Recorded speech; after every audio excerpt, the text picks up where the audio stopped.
Esta es la historia de un niño que yo pienso asesinó premeditadamente a otro. Aunque nunca se le culpó abiertamente de ello, sí fue expulsado del internado por el incidente.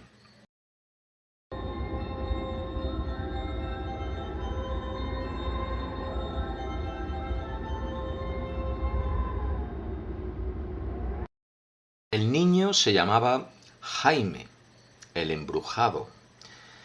En un internado es muy difícil que te llamen por tu nombre de pila. Te llaman generalmente por tu apellido o te sacan un mote relacionado con tu apellido, como es mi caso. Yo me apellido Acera y durante muchos años mis amigos, aún después de 40 años del internado que los tengo, me siguen llamando Chera. A Jaime le llamábamos Jaime porque en realidad se llamaba Hamed. Él había nacido en el Aaiún, que era la capital del Sáhara español. Entonces había una colonia española en el Sáhara.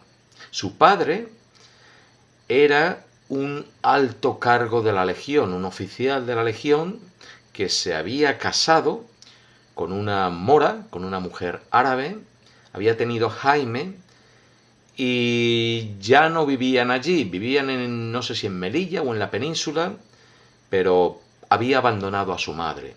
Esto nos lo contaba el mismo Jaime y nos contaba mucho más. Nos decía que su madre, para vengarse de haber sido abandonada, a su padre y a él le estaba haciendo vudú.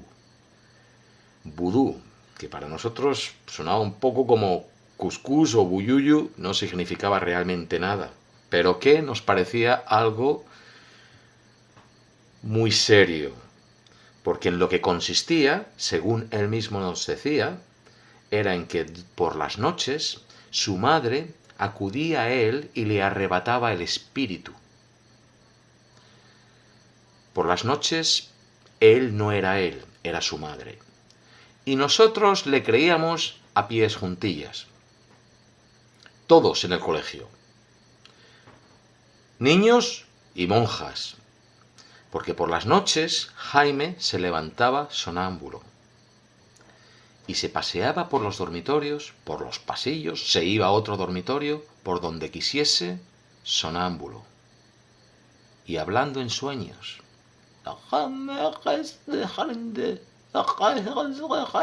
La lengua de las brujas, le decíamos. Obviamente era bilingüe y hablaba árabe perfectamente. Cuando por la mañana le decíamos, anoche te estuviste levantando y hablaste, y decía que no se acordaba, decía, no, pues sería mi madre, sería mi madre. Hablaba además con una voz que no era la suya, una voz más aguda, más femenina.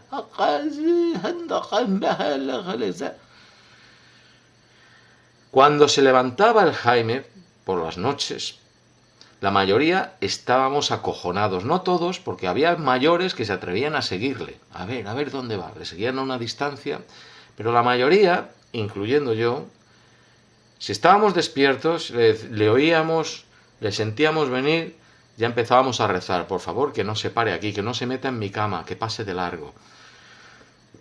Porque se metía en las camas.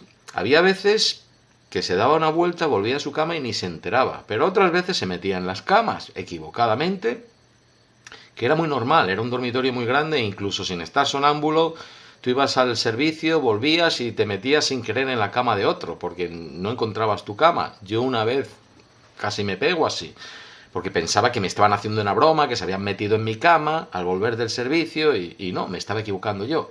En fin, él se metía en la cama de la gente. Y despertaba a la gente y pegaba unos sustos de muerte. Había gente que se quejaba de que le tocaba. No, me ha devastado, me estaba tocando. Él se despertaba también en el momento y también se asustaba muchísimo y volvía corriendo a su cama. En fin, era de miedo. Cada vez que le sentías su vocecita, todo el mundo escuchando. A ver dónde va el Jaime ahora. A ver a quién va a asustar, ¿no? Que no sea a mí, por favor, por favor. Pero las monjas nos habían dicho, no le despertéis, porque despertar a un sonámbulo es algo muy serio, le podéis matar. Es lo que pensábamos. A un sonámbulo se le despierta repentinamente y se le puede matar de un ataque al corazón. No le despertéis, dejadle hacer. Pues así le dejábamos hacer. Pero claro, no tenía muchos amigos.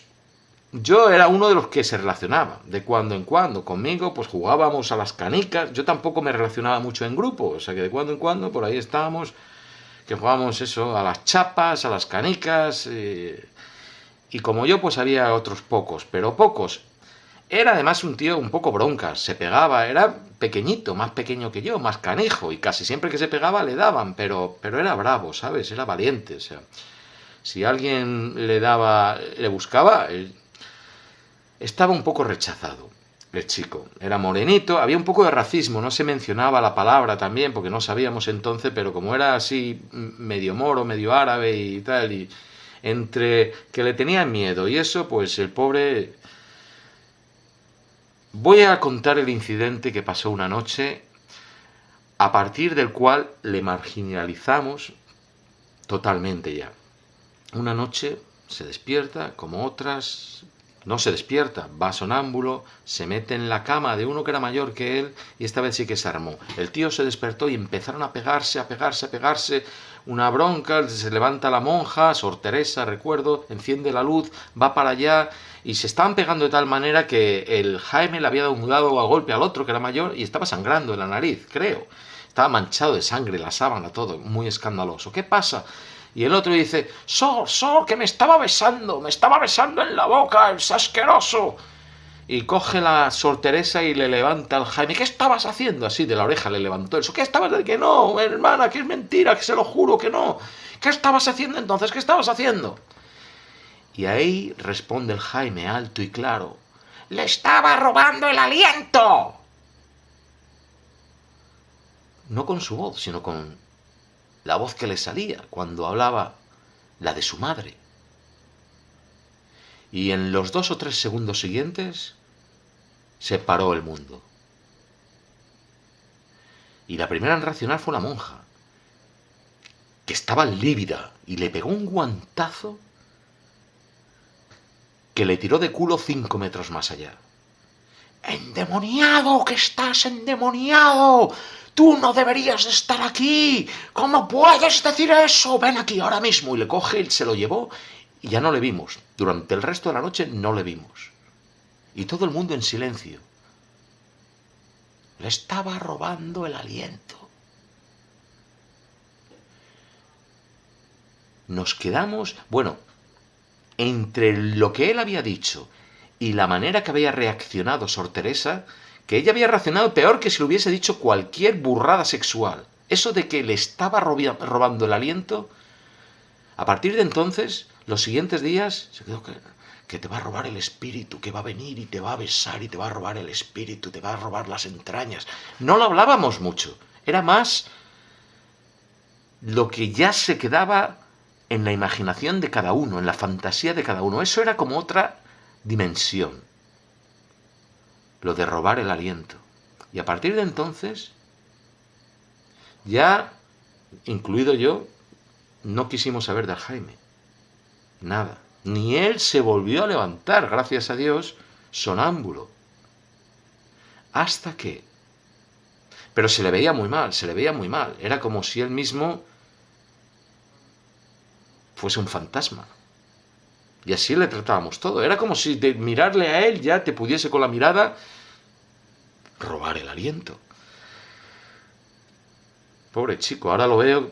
Bueno, se volvió a levantar una noche que mes y medio ya más tarde, estaba fatal el tío, mes y medio más tarde, ahí se levanta otra vez. En silencio esta vez. Se ha devastado. Y fue temprano, a la media hora, sí, de apagar la luz. Había bastante gente despierta todavía. ¿Dónde va a ir? ¿Dónde va a ir? Y hay 3 que se levantan detrás de él. A ver, ¿dónde va el Jaime? A ver qué va a hacer. Esta vez llevaba un cinturón. Y resulta, daba la coincidencia, había un tío, uno de los pocos catalanes, Olivella se llamaba, de los pocos catalanes que había, y el Jaime había tenido una bronca muy fuerte con él. Y a mí me había dicho una vez, esto, bueno, ya lo cuento más tarde, el Olivella estaba muy enfermo, estaba en el Torreón con unas fiebres muy altas, creo que era varicela lo que tenía, estaba muy enfermo. Total, el Jaime se levanta, va, sale del dormitorio, ¿dónde va? ¿Dónde va? Le van siguiendo estos 3, esto es lo que luego nos cuentan los 3 personas que le siguen, que sube al pasillo, va hacia los servicios. Cuando sale del pasillo no tira hacia los servicios, sino que sube hacia el torreón, donde está el Olivella, allí, solo, durmiendo. Y los tres mayores le va a pegar un susto al Olivella que ya verás, vas a ver, se quedan ahí esperando a la bronca, que grite. Pero no grita, y no hay nada.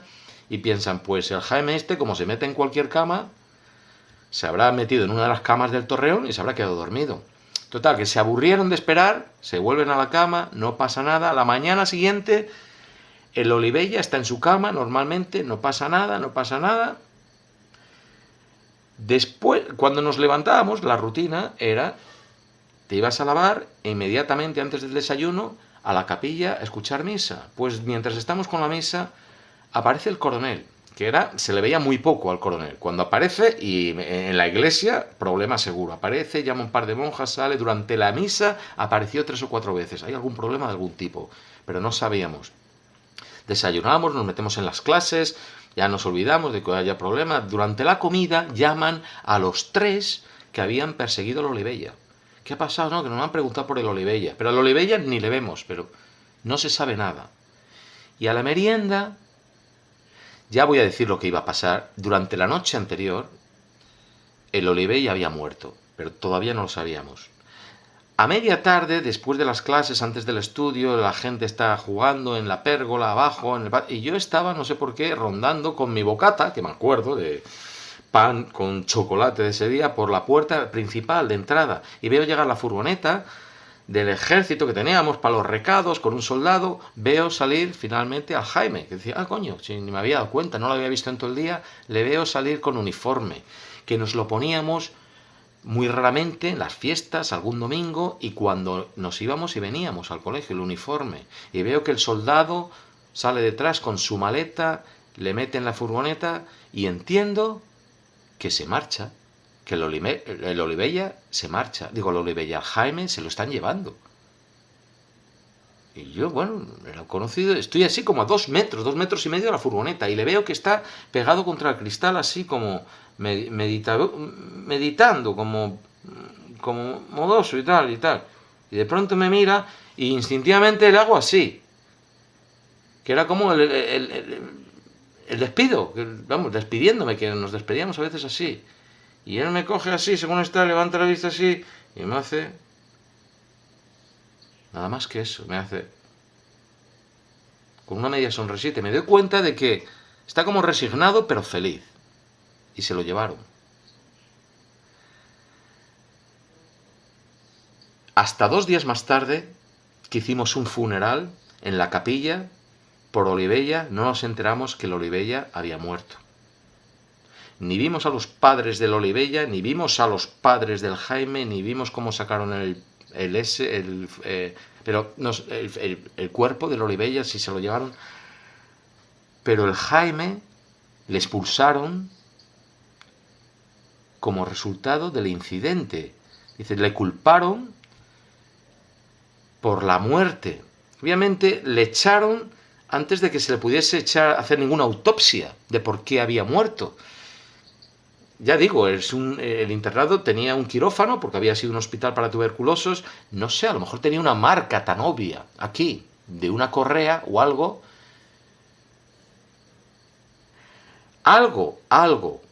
Alguna política de algún tipo existió en el momento para que el coronel del colegio, para que no se hablase nada del incidente y para que el coronel tomase la decisión de expulsarlo. Yo no sé si había tribunal de menores hace 40 años, o se quiso ahorrar un juicio en balde, o el chaval desapareció inmediatamente. ¿Y por qué yo he llegado a la conclusión de que fue un asesinato, de que lo mató premeditadamente?